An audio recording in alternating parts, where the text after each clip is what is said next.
नमस्कार, नाव संदीप गायकी, प्रॉपर बुलढाणा येथून आहे. शेतकरी बांधवांनो, गेल्या 3 वर्षापासून मी मार्केटिंग करतो आहे. गेल्या 3 वर्षापासून मी शेतकऱ्यांच्या बांधावर जाऊन शेतकऱ्यांना जैविक शेती कशी करायची या संदर्भात मी मार्गदर्शन करतो. जैविक कन्सल्टंट म्हणून आज प्रसिद्धीस पावलेलो आहे या 3 वर्षामध्ये. तर शेतकरी बांधवांनो, मला एक म्हणायचं आहे की गेल्या 3 वर्षामध्ये जेव्हा मी शेतकऱ्यांच्या बांधावर जात होतो तेव्हा मला काही प्रॉब्लेम शेतकऱ्यांचे दिसले. पण आज शेतकऱ्याचा दुश्मन कसा बनला या संदर्भात मी हा व्हिडिओ खूप आवर्जून बनवत आहे मित्रांनो. कारण की आपली शेती तर सुधारलीच पाहिजे हे प्रत्येक शेतकऱ्याला वाटतं आणि प्रत्येक तुमच्या बांधावर येणारे भरपूर लोक असतील किंवा तुम्हाला मार्गदर्शन करणारे भरपूर लोक असतील, पण त्याच्यामध्ये चांगलं मार्गदर्शन कोणतं आणि वाईट मार्गदर्शन कोणतं याची आपल्याला जाणीव मात्र होत नाही आणि त्याच्यामुळे आपल्याला तुरडा झाल्याशिवाय मात्र राहत नाही. शेतकरी बांधवांना आज असा एक व्हिडिओ तुमच्यासोबत मी घेऊन आलो आहे. हा व्हिडिओ जर तुम्ही शेवटपर्यंत बघितला तर गॅरंटी देऊन सांगतो की हा व्हिडिओ बघितल्याच्यानंतर तुमची शेती करण्याची जी पद्धत आहे तिच्यामध्ये तुम्ही बदल केल्याशिवाय राहणार नाही. त्याची 100% शाश्वती देऊन तुम्हाला सांगतो. बघा मित्रांनो, जैविक शेती ही काळाची गरज तर आहे, खूप नितांताची गरज आज आहे हे तुम्हालाही माहीत आहे. बरं, शेतकरी जेव्हा शेती करतो, आज कशा पद्धतीने शेती करतो? बरं, शेतकऱ्याला किती मोठे प्रॉब्लेम आहेत? बरं, शेतकऱ्यांचे प्रॉब्लेम कोणते ते आपण बघून घेऊयात. शेतकऱ्यांचा पहिला प्रॉब्लेम, शेतकरी काय म्हणतो, माझा रासायनिक खतं किंवा औषधांचा खर्च हा अफाटपणे वाढत चाललेला आहे. पहा, पहिला प्रश्न शेतकऱ्यांचा काय असतो की माझा रासायनिक खतं किंवा औषधांचा खर्च हा अफाटपणे वाढत चाललेला आहे. त्याच्यानंतर माझी शेतजमीन जी आहे ती खूप भरभटत चाललेली आहे, खराब होत चाललेली आहे रासायनिकमुळे, पण मला याच्यासाठी पर्याय भेटत नाही आहे आणि या सगळ्या काही गोष्टी करूनसुद्धा माझं उत्पन्न जे आहे वाढायच्याऐवजी कमी होत चालले आहे. बघा, 3 प्रॉब्लेम मी तुम्हाला सांगितलं. पहिला प्रॉब्लेम कोणता आहे की रासायनिक खतांचा एवढा अवाजवी वापर आपल्या शेतामध्ये होत आहे की रासायनिक खतं किंवा औषधांचा खर्च वाढत चाललेला आहे. दुसरं म्हणजे काय की जे रासायनिक खतं किंवा औषधे आपण आपल्या शेतामध्ये टाकतोय किंवा फवारतोय त्याच्यामुळे आपली जमीन नापीक होत चाललेली आहे, हा दुसरा प्रॉब्लेम. आणि एवढं सगळं खर्च करून सुद्धा शेतकऱ्यांचं जो उत्पन्न आहे ते वाढण्याच्या ऐवजी मात्र कमी होत चालले आहे. याचं कारण काय मित्रांनो? याच्यासाठी कारणीभूत कोण आहे? खर्च वाढण्यासाठी कारणीभूत कोण आहे? कृषी केंद्रावाले कारणीभूत आहे की जे तुम्हाला तुमच्या शेतावर येऊन मार्गदर्शन करतात ते लोक कारणीभूत आहे. आपण कारणीभूत आहे या सगळ्या गोष्टींसाठी. बघा शेतकरी बांधवांनो, शेतकऱ्यांचे सगळ्यात मोठे प्रॉब्लेम कोणते आहेत? बघा, दरवर्षी तुम्ही जेव्हा कोणतेही पीक लागवड करता त्या पिकासाठी तुम्हाला बुरशीनाशकं तरी हवीच असतात, त्याच्यासाठी तुम्हाला कीटकनाशकं तरी हवीच असतात, त्याच्यासाठी तुम्हाला म्हणजे पांढऱ्या मुळ्या फोडण्यासाठी तरी औषधे हवेच असतात, त्याच्यावर कोणतं फंगल इन्फेक्शन होऊ नये म्हणून तरी औषधं तुम्हाला हवे असतात. शेतकरी बांधवांनो, मला एक प्रश्न तुम्हाला विचारायचा आहे. गेले 20, 25, 50, 100 वर्षापासून तुम्ही शेती करत आहात का? आपल्याला आजपर्यंत औषधांची माहिती होऊ नये? आपण कोणाच्या भरोशावर शेती करतो? आपण आपल्या स्वतःच्या भरोशावर शेती करतो का लोक जसे सांगतील त्या पद्धतीने आपण शेती करतो? साहेब, आपली जी शेती होती ना ही खूप चुकीच्या पद्धतीने होते आणि आपल्याला सखोल मार्गदर्शन करणारा आजपर्यंतही कोणी भेटलेला नाही आहे. आणि बरेचसे लोक आज पण, जेवढं म्हणजे सगळं डोळ्यासमोर असताना सुद्धा आज पण बरेचसे लोक काय म्हणतात की सर, रासायनिक शिवाय पर्याय नाही आहे, रासायनिक शिवाय शेती होऊच शकत नाही, असे बरेचसे शेतकरी मला म्हणत असतात. मला त्याच शेतकऱ्यांना एक प्रश्न असा विचारायचा आहे, जेव्हा तुम्ही एखादं जंगल बघता, जंगलामध्ये सुद्धा फळफळावळ असते, बरोबर आहे ना? त्याच्यामध्ये सुद्धा फळझाडी काही पिकं आहेत, जसे की आपण सीताफळ घेतो आहे. सीताफळाची जरी करवंदाची तरी झाडं आपल्या जंगलामध्ये आपल्याला दिसतील, वेगवेगळे झाडं आपल्या जंगलामध्ये दिसतील. पण कधी विचार केला की म्हणजे त्या जंगलामध्ये कोणी खतं नेऊन टाकली किंवा त्याला कसे फळं फळावं लागतात? जेवढे आपल्या शेतामध्ये बी येत नाही तेवढे त्याला लागतात. परत त्याला कसल्याही प्रकारचा मावा येत नाही, तुडतुडा येत नाही किंवा कसल्याही प्रकारचं इन्फेक्शन त्या झाडाला होत नाही जे जंगलामध्ये असतं. असं का बरं होते? साहेब, निसर्गाची देणगी आहे. निसर्गानं सगळ्या गोष्टी आपल्याला दिलेल्या आहेत, पण आपल्या त्या गोष्टी आपल्या डोळ्याच्या आउट ऑफ आहे, आपल्याला कोणी सांगताही नाही. जर एवढं सखोल मार्गदर्शन कोणी केलं तर त्यांची विक्री कशी होणार? बघा, सगळेजण सगळ्यांच्या ठिकाणी व्यवस्थित आहे. शेतकऱ्यांना कसं वाटतं की रासायनिक खतं किंवा औषधं वापरून माझं काय झालं पाहिजे, माझं उत्पन्न वाढलं पाहिजे, हे शेतकऱ्याचा फायदा वाटतो. रासायनिक कृषी केंद्रावर जर तुम्ही गेला तर तेव्हा कृषी केंद्राला असं वाटतं की माझा एक डबा कसा शिल्लक खापल्या जाईल, विकल्या जाईल, जेणेकरून मला पैसा मिळेल. किंवा जे लोक तुमच्या शेतावर येऊन, बांधावर येऊन तुम्हाला मार्गदर्शन करतात त्यांना पण असं वाटतं की मी यांना चांगलं मार्गदर्शन करेल, याला रिझल्ट येईल आणि याला रिझल्ट देऊन 10 लोक कसे मला येतील, अशी प्रत्येकाची काही ना काही आशा असते, अपेक्षा असते. बघा शेतकरी बांधवांनो, आज असा एक व्हिडिओ तुमच्यासोबत घेऊन आलो आहे जिथं शेतकऱ्याचा दुश्मन बनलेला आहे. आज असा एक व्हिडिओ तुमच्यासाठी घेऊन आलेलो आहे. हा व्हिडिओ जर तुम्ही शेवटपर्यंत बघितलं तर गॅरंटी देऊन सांगतो मित्रांनो की आजपासून तुम्ही तुमच्या शेती करण्याच्या पद्धतीमध्ये 100% सुधार करणार आहात, बदल करणार आहात. बघा मित्रांनो, मी तुम्हाला पहिलेही सांगितलं होतं की आपले जे पिकं आहेत आपले जे पिकावरती वेगवेगळे रोग येतात त्याच्यासाठी आपल्याला वेगवेगळे औषधं लागतात. जसं मी पहिले सांगितलं की बुरशीनाशक लागतात, कीटकनाशकं लागतात, खूप सारे वेगवेगळे औषधं, टॉनिक तरी लागेल किंवा आपल्या पांढऱ्या मुळ्या फोडण्यासाठी लागेल, असे वेगवेगळे औषधं आपल्याला हवी असतात. पण मित्रांनो, मला एक सांगा, शेतकऱ्याचं म्हणजे शेतकऱ्याचा दुश्मन कसा बनला आहे हेच मला तुम्हाला सांगायचं आहे. तर मला एक गोष्ट एका प्रश्नाचं उत्तर तुमच्याकडनं पाहिजे. सगळे औषधं तुम्हाला मार्केटमध्ये मिळतील, थोडे अधिक किंवा थोडे कमी थोडे अधिक प्रमाणामध्ये ते रिझल्ट देत पण असतील, खूप चांगले रिझल्ट पण देत असतील. असे खूप सारे औषधं तुमच्या नजरेमध्ये असेल. पण ह्या गेल्या 2 ते 3 वर्षामध्ये किंवा जे आतापर्यंत तुम्ही जी शेती करतात आतापर्यंतच्या पूर्ण अनुभवामध्ये जमीन भुसभुशीत करण्यासाठी एखादं औषध तुम्ही बघितलं का? बघा साहेब, रासायनिक खतं जेव्हा आपण आपल्या शेतामध्ये टाकतो ना, तेव्हा आपली जमीन एवढी नापीक किंवा एवढी खराब होत चाललेली आहे. तर तुम्ही लातूर उमरगा भागामध्ये जर जाऊन बघितलं तर एवढी चोपणाची जमीन झाली की 10 वेळेस बियाणं टोचून सुद्धा वर येत नाही. हा दुष्परिणाम रासायनिक. मला एक सांगा मित्रांनो, पूर्वीच्या काळी जेव्हा लोक जे आहेत हे जेव्हा कपाशी लागवड करायचे आणि कपाशी उपटायची जेव्हा वेळ येत होती तेव्हा चिमटा लावून उपटण्याचं काम करायचे. तेव्हा छाती त्यांची दुखायची रात्री. झेंडूबाम लावल्याशिवाय त्यांना झोप येत नव्हती. एवढा त्रास त्यांना छातीमध्ये व्हायचा. कारण आपल्या झाडाची पांढरीमुळे हे खूप जमिनीमध्ये खोलवर गेलेले असायचे. आज कोणतंही पीक घ्या, कपाशीचंच पीक घ्या, जर आज आपल्याला चिमट्याची गरज पडते का आपण हाताने उपटून काढण्याचं काम करतो. काय झालं मित्रांनो, ज्या पांढऱ्या मुळ्यांची संख्या आहे ना ही खोलवर, म्हणजे पांढऱ्या मुळ्या ह्या खोलवर गेलेल्या नाही आहेत. आपल्या जमिनीला जे अन्न शोषण करण्याचं काम जे करतात ते होत नाही प्रॉपर पद्धतीनं. त्याच्यामुळे आपल्या सगळ्या रोगराईला सामोरं जाण्याचं काम आपल्याला होत आहे. मग मित्रांनो, सर्वात पहिले कोणतेही औषध घेण्याच्या अगोदर सर्वात पहिले तुम्हाला भर द्यावं लागेल, तो म्हणजे जमीन भुसभुशीत करण्यावर. मग जमीन भुसभुशीत करण्यासाठी तुमच्याकडे औषध कोणतं किंवा आजपर्यंतच्या तुमच्या अनुभवाने तुम्ही सांगा की जमीन भुसभुशीत करण्यासाठी तुम्हाला कोणतं औषध मिळालेलं आहे. मला कमेंटमध्ये नक्कीच सांगा की आज जमीन भुसभुशीत करण्यासाठी तुम्हाला कोणत्या औषधाचा चांगला फरक पडला. हे लोक कमेंट वाचले तर त्यांना पण फायदा होईल. पण माझ्या अनुभवाने मी सांगितलं, मी 3 ते 4 वर्षापासून मार्केटमध्ये फिरतोय, पण जमीन भुसभुशीत बनवण्यासाठी आजपर्यंत एकही औषध रासायनिकमध्ये बनलेलं नाही मित्रांनो. कितीही पैसे मोजायला लागतील मी द्यायला तयार आहे. तुम्ही 1 पट सांगा, मी 10 पट पैसे मोजतो. मला रासायनिकमधून जमीन भुसभुशीत करण्याचं एकतरी औषध सांगा, जेणेकरून तुमची जमीन भुसभुशीत होईल. जमीन जर भुसभुशीत झाली तर पांढऱ्यामुळे खोलवर जातील. जेवढ्या पांढऱ्यामुळे खोलवर जातील तेवढं तुमच्या जमिनीमधलं अपटेक करण्याचं जे प्रमाण आहे ते वाढेल आणि तुमचं उत्पन्न ऑटोमॅटिकली वाढेल.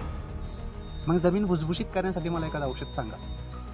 आणि कोणतंही पीक घ्या, सोयाबीन घ्या, कपाशी घ्या, तूर घ्या, मूग घ्या, कोणतंही पीक घ्या. जसं आपलं केळीचं पीक आहे, संत्र्याचं पीक आहे, कोणतंही पीक घ्या. त्याला पांढऱ्यामुळे जर फुटल्याच नाही किंवा त्या खोलवर गेल्याच नाही, त्याचं ॲप्लिकेशन वाढलंच नाही, तर तुमचं उत्पन्न बाय डिफॉल्ट घटणार आहे, बाय डिफॉल्ट कमी होणार. सांगा एखादा असं औषध जे तुमचं जमीन भुसभुशीत करून देऊ शकतं. शेतकरी बांधवांनो, शेतकरी राजा उगाच नाही म्हटलं जातं. शेतकरी जसं निसर्गाची देणगी आहे की तुम्हाला कोणत्याही कृषी केंद्रामध्ये जाण्याची गरज नाही आहे. शेतकऱ्यांकडे ज्याचं सोल्युशन आहे, शेतकऱ्यांचं जे हल आहे, शेतकऱ्यांकडे ज्याच्यासाठी पर्याय अवेलेबल आहे जमीन भुसभुशीत करण्यासाठी. मित्रांनो, माझ्या हसण्यावरून किंवा तुम्ही जे माझ्या बॅकग्राऊंडला बघत आहात तुमचं पण उत्तर 100% येत असेल. शेणखत असं एक खत आहे जे आपल्या जमिनीला भुसभुशीत बनवू शकतं. मित्रांनो, तुमचा अंदाज हा 100% सत्य आहे, खरा आहे. पण मित्रांनो, मला एक सांगा, जर तुमच्याकडे शेणखत आहे तर शेणखत तुमची जमीन भुसभुशीत करेल असं वाटतं?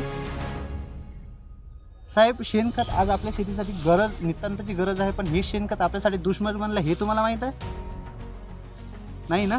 मग हे माहीत करून घ्यायची तुमची जर जिज्ञासा असेल तर हा व्हिडिओ शेवटपर्यंत म्हणजे पाहायचा आहे. आवडल्यास लाईक पण करायचं आहे आणि जास्तीत जास्त शेतकऱ्यांपर्यंत पोहोचवायचं सुद्धा आहे. बघा मित्रांनो, जेव्हा हा उखाडा तुम्ही माझ्या मागं बघताय, हा मी का तयार केला असेल आता?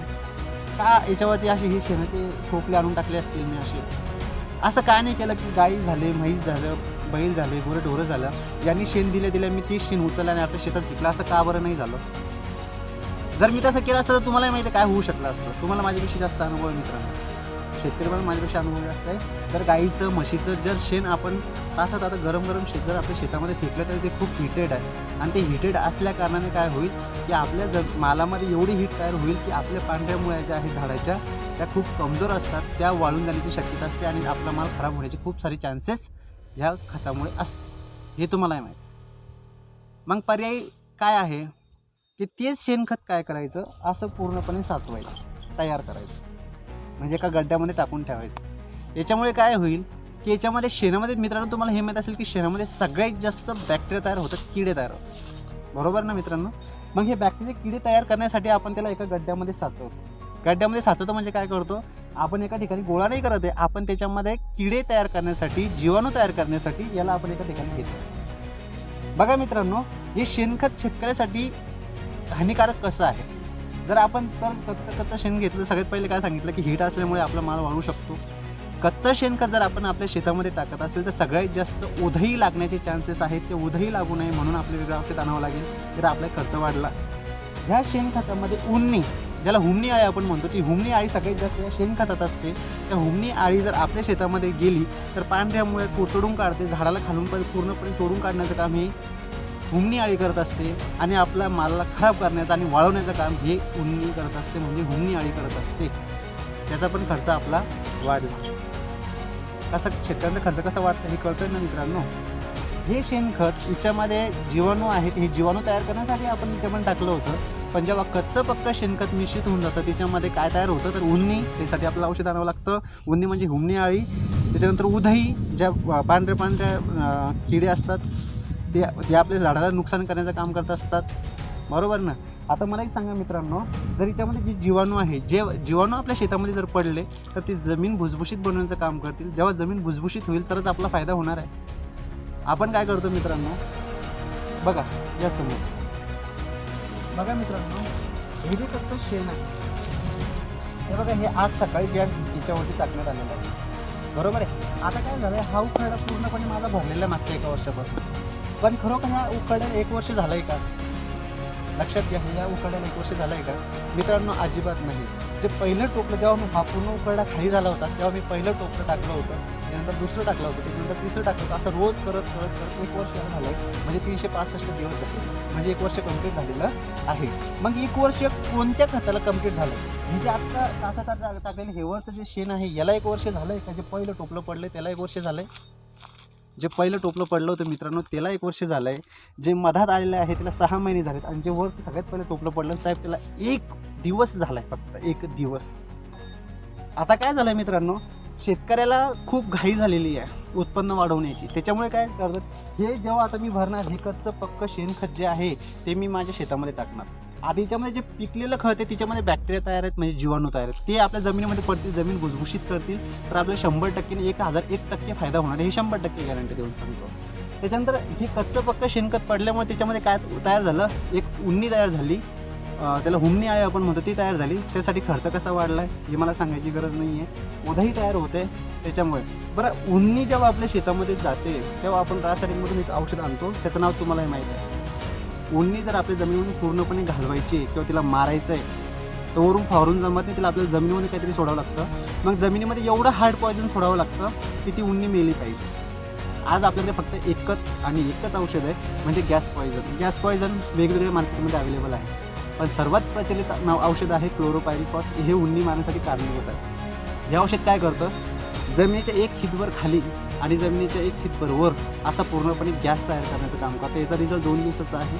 ही गॅस तयार करण्याचं काम करतं. आणि ह्या गॅसमध्ये जर आपल्या म्हणजे आपल्या श्वसनामध्ये जर हे औषध आलं तर आपल्यालासुद्धा बाधा करू शकतं. इतकं हार्ड पॉयझन हे 50% वालं जे आहे हे क्लोरोपायरीफॉस आहे. म्हणजे उन्नी मारण्यासाठी किंवा हुमणी मारण्यासाठी आपण जे औषध सोडतो मित्रांनो, एवढी मोठी उन्नी जी आहे ती त्याच्यामुळे मरते. जे शिदोड आहे एवढा मोठा, जो शिदोड आपली जमीन भुसभुशीत करण्याचं काम करतो, त्या शिदोडाला सुद्धा मारण्याचं काम ते क्लोरोपायरीफॉस करते. मग मित्रांनो, याच्यामध्ये जे वर्षभरापासून जे बॅक्टेरिया तुम्ही तयार करता, जे किडे तयार तुम्ही करता, जे डोळ्यांनी पण दिसत नाही, ते तरी जिवंत राहतील का? अजिबात नाही मित्रांनो. म्हणजे त्याच्यात चांगलेही घटक मेले, वाईटही घटक मेले. त्याच्यामुळे तुमचं जे शेणखत होतं, तुम्ही 1 ट्रॉली टाका, 2 ट्रॉली टाका किंवा 100 ट्रॉल्या टाका, आणि जर तुम्ही 1 लिटर जरी क्लोरोपायरीफॉस आपल्या एका एकराच्या शेतामध्ये सोडत असाल तर पूर्ण शेणखत तुमचं बेकामी झालं मित्रांनो. त्याचा काही एक फायदा आपल्या जमिनीला झालेला नाही आहे. बरं, याच्या उलट काय झालं की क्लोरोपायरीफॉस याचा खर्चसुद्धा वाढला. जे फायदेशीर होतं ते सुद्धा मारलं गेलं. आणि जे उधई वगैरे लागते त्याच्यासाठी पण आपल्याला वेगळे औषध आणावं लागले. जे सगळ्यात जास्त आता कोणतं औषध फवारलं जातं आपलं, तर बुरशीनाशकं फवारले जातात. ही बुरशीसुद्धा ह्या कच्च्या शेणखतामुळे आपल्या मालाला लागते. आता सगळ्यात जास्त बुरशी जर लागली तर ते झाड एवढं कमकुवत होतं की वरून पण त्याच्यावरती जास्तीत जास्त अटॅक होतात. मग त्यासाठी आपल्याला जास्तीत जास्त फवारण्या करायची गरज पडते. पूर्वीच्या काळी जर तुम्ही विचार केला असेल तर एकच औषध होतं आणि एकच औषध खालूनवरून सगळ्यासाठी चालत होतं. आज प्रत्येक आजारावरती वेगवेगळं औषध आहे, तरीसुद्धा आपले पैसे जात आहेत वेगवेगळं औषध घेण्यासाठी, पण आपल्याला जसा पाहिजे तसा रिझल्ट भेटत नाही. कारण की ते औषध फवारण्याचे सुद्धा वेळा आहेत, त्या वेळेलाच ते फवारलं गेलं पाहिजे तरच रिझल्ट देणार, अदरवाईज ते औषधसुद्धा रिझल्ट देत नाही. मग हे नॉलेज आतापर्यंत आपल्याला कोणी दिलं? मग आपलं शेतू हे, मग मला म्हणायचं होतं जर उन्नी याच्यामुळे वाढत असेल, आपले बॅक्टेरिया याच्यामुळे मरत असतील, तर हे शेणखत टाकायचं तरी कशाला? मग न टाकलेलंच परवडतं ना.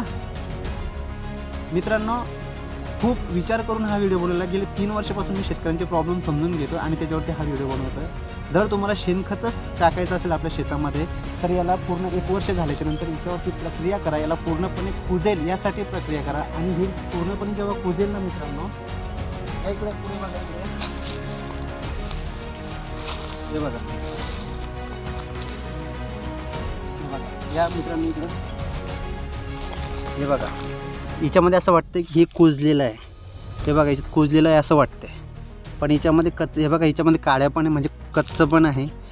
कच्चं आणि पक्का असे सगळे शेणखत याच्यामध्ये अवेलेबल आहे. म्हणजे आपल्या जमिनीसाठी चांगलं जेवढं आहे ना, तेवढं वाईटसुद्धा आहे मित्रांनो. पण हे शेणखत आपल्याला कसं नुकसान देऊ शकतं हे आपल्याला आजपर्यंतही कोणी सांगितलं, पण आपला खर्च नक्कीच वाढत चाललेला आहे रासायनिक खतांचा, रासायनिक औषधांचा. आता हे तर तुम्हाला माहिती आहे की शेणखत हे जमिनीमध्ये काम करेल, पण केव्हा? जेव्हा याच्यामध्ये बॅक्टेरिया असतील, याच्यामध्ये जीवाणू असतील, तर हे आपल्या जमिनीला भुसभुशीत बनवण्यासाठी कारणीभूत ठरेल, तेव्हा हे आपल्याला फायदा देणार आहे. पण तोटा कोण कोणाच्या हाताने करतोय? फायदाही आपण करतोय, तोटाही आपण करतोय. म्हणून शेतकऱ्यांचा दुश्मन झाला हे मला तुम्हाला सांगायचं. शेतकरी हा शेतकऱ्यांचा 100% दुश्मन झाला आहे मित्रांनो.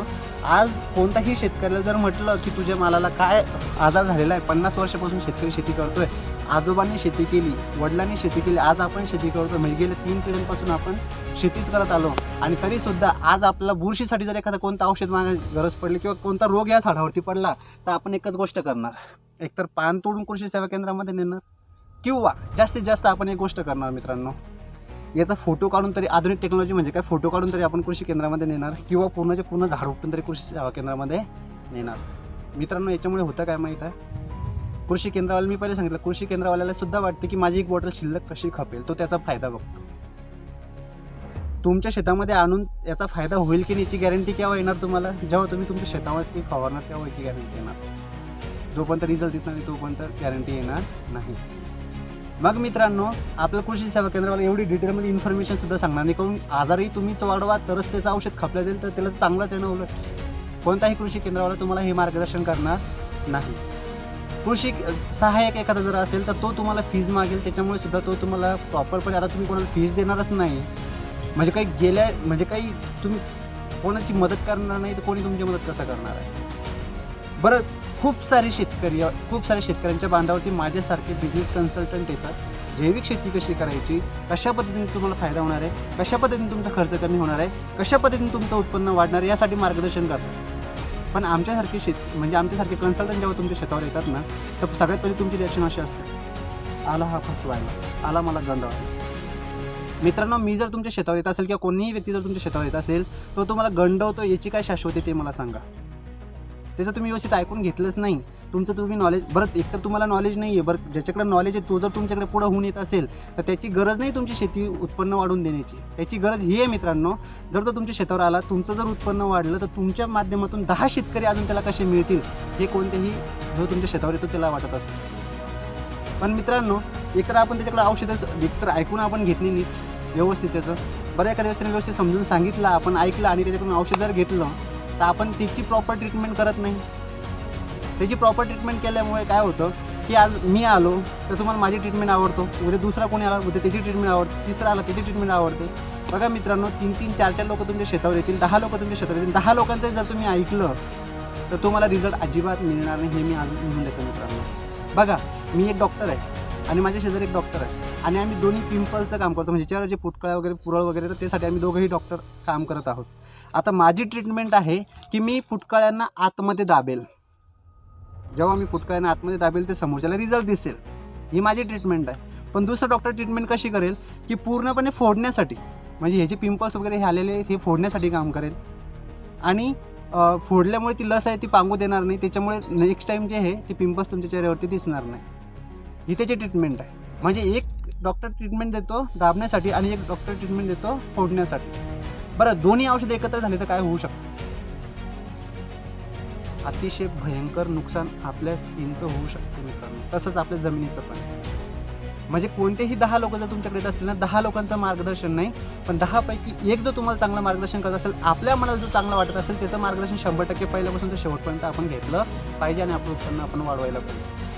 पण आपण मित्रांनो हेच करतो, याचं घे त्याचं घे, तो आला त्याचा ऐक, तो आला त्याचा ऐक, एकाची प्रॉपर आपण ट्रीटमेंट घेतच नाही. आणि प्रॉपर ट्रीटमेंट न घेतल्या कारणाने तुम्हाला नुकसानीला सामोरं सुद्धा जावं लागू शकते. बरं, जो शेतकरी तुमच्याकडे, जो माणूस तुमच्याकडे येतोय त्याच्या आपण याचा पण विचार करायला पाहिजे. तो जर आपल्या शेतामध्ये येतो त्याचा काहीतरी फायदा व्हायला पाहिजे. जर त्याचा फायदा काही झालेलाच नाही तर तुम्हाला मदत पण प्रॉपरपणे करत नाही. तुम्ही एखाद्याच्या शेतामध्ये आला त्याला डिस्काउंट पण मागता. बरं, डिस्काउंट समजा असं एक प्रोडक्ट आहे ज्याच्यामध्ये 100 रुपयाला ते प्रोडक्ट आहे आणि ते मला 80 रुपयाला मिळालेलं आहे आणि मी तुम्हाला 100 रुपयाला देतो आहे. माझा फायदा केवढ्याचा आहे? 20 रुपयाचा. आता 20 रुपयाचा माझा फायदा होत असेल, पण माझं जेव्हा तो त्याच्या घरून तुमच्या घरापर्यंत येतो त्याला पण पेट्रोल पाणी जाळावं लागते, त्याला पण तो मेहनत घेतो, त्याला पण पैसा कमवायची आशा आहे म्हणून तो तुमच्यापर्यंत पोहोचलेला आहे. बरं, तुमचं उत्पन्न वाढवण्यासाठी तो मदत करतोय.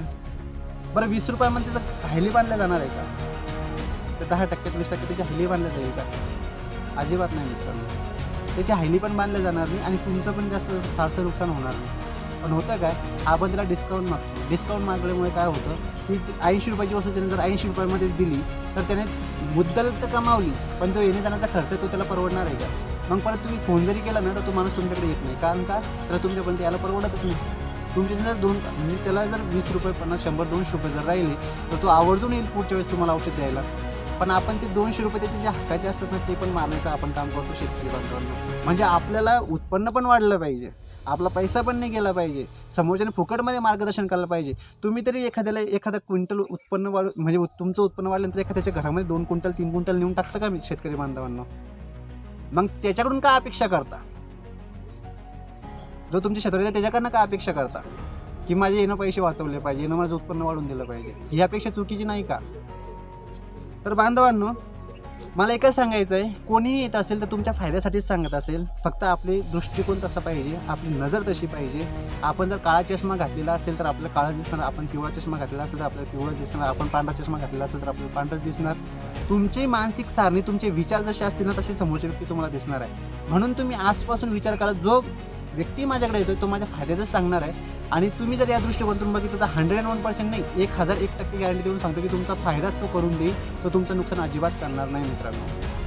जर तुम्हाला अधिक माहिती पाहिजे असेल की तुमचं उत्पन्न कसं वाढेल, खर्च कसा कमी करता येईल किंवा जमीन कशी भुसभुशीत करता येईल, तुमची जमीन कशी चांगली राहता येईल, कमी खर्चात तुमचं उत्पन्न कसं वाढेल, यासाठी जर तुम्हाला अधिक माहिती पाहिजे असेल तर मी संदीप गायकी मी तुम्हाला आश्वासन देतो की तुम्ही फक्त माझा आणि तुमचा संपर्क फक्त एका फोन कॉलच्या अंतरावरती. माझा नंबर आहे 7009 127897. या नंबरवरती मला व्हॉट्सअप करा, हाय करा. मी तुम्हाला जी काही डिटेल्स माझ्यानं देता येईल, जी काही मदत माझ्यानं करता येईल ती मी तुम्हाला 101% करेल. माझी काही टीम आहे, शेतकरी राज शेतमावली हा माझा एक ग्रुप आहे. या ग्रुपमध्ये तुम्हाला जर सामील व्हायचं असेल तर तुमचा मला नंबर जो आहे तो व्हॉट्सअप करा. मी त्या ग्रुपमध्ये तुम्हाला जॉईन करेल, जेणेकरून तुम्हाला अधिकाधिक शेती संदर्भातली माहिती मिळेल, जेणेकरून तुमचा फायदा होईल. आणि आपली आमचं जे मिशन आहे, मिशन शेतजमीन भुसभुशीत करणे, शेतकऱ्यांचं चांगलं करून देणे, शेतकऱ्यांचं उत्पन्न वाढवणे, हे आमचं जे मिशन आहे, हे मिशन आम्हाला पूर्णत्व घेऊन जायचं आहे. यासाठी माझ्या टीमशी सुद्धा तुम्ही संपर्क करू शकता. काही लोकांचे नंबरसुद्धा मी माझ्या डिस्क्रिप्शन लिंकमध्ये दिले, त्यांना सुद्धा तुम्ही कॉल करून घेऊ शकता. तर मित्रांनो, अशा पद्धतीने तुम्ही तुमचा फायदा करून घ्या, आजूबाजूच्या शेतकऱ्यांचा फायदा करा. एकच म्हणायचं आहे, आपलं जर चांगलं झालं तर लोकांचं चांगलं करण्यासाठी मदत करा. धन्यवाद.